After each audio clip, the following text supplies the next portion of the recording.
The time to beat is 50.41 seconds. That was the fastest time in the first heat.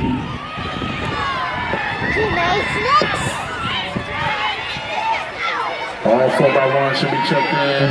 This is a final call for all 1,600-meter runners. Final call, 1,600-meter run. Boys and girls report back for hippie. 1,600-meter runners report back to the clerk of course to get hit.